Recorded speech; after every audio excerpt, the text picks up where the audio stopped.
فلا تطع المكذبين ودوا لو تدهن فيدهنون.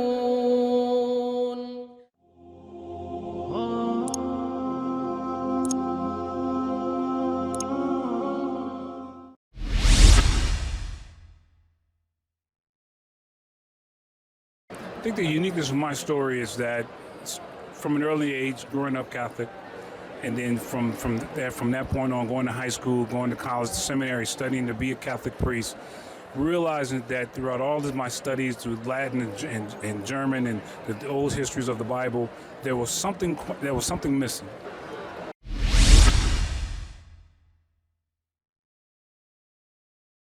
I was about maybe 3.5 years from ordination, but I knew then, I didn't want to get ordained and feel like I was shortchanging the church. If I wanted to be ordained, I wanted to make sure I had all the answers to myself and felt a totalitarianism with God.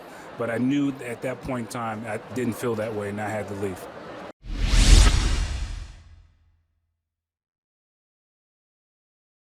Yes, it was similar, and for me, whether reading or looking at different videos, I know one of the things coming across many different debates on Islam and Christianity, but then also one of the key things was I came across your videos.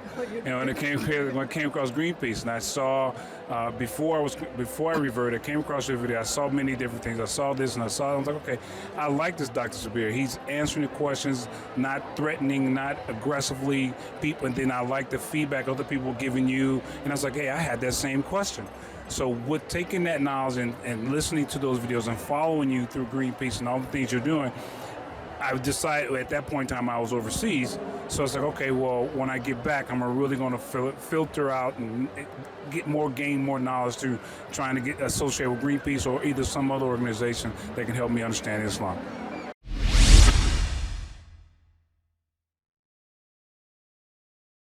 Formally converted. At that time, I was stationed in Turkey for the military, and while I was there, it was during Ramadan last year. I came across, and throughout my interactions with the military, I came across the minister of religion for this country of Turkey. I talked to him about some questions about Islam and the Quran, and he asked me, "Hey, are you a Muslim?" I said, "I don't know. Maybe I am." He's like, "Well, have you thought about taking Shahada?" I was like, "I thought about it." He said, "Well, come to my office next week, and we'll sit down and we'll talk about it more."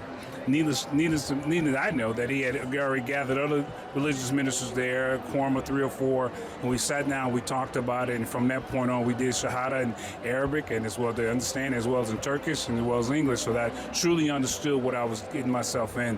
But from the moment I took Shahada, I knew then I was complete, and now it's aware, and this is religion I need to follow and be a part of for the rest of my life.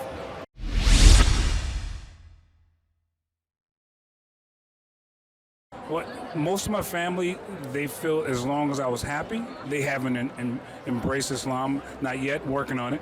They haven't embraced it, but I do have one dear friend I grew up with who I told him my story. He went on and embraced Islam and took Shahada maybe 6 months after I did. The rest of the family, I'm working with them, but I think overall, they feel if I'm happy, then they're happy. So.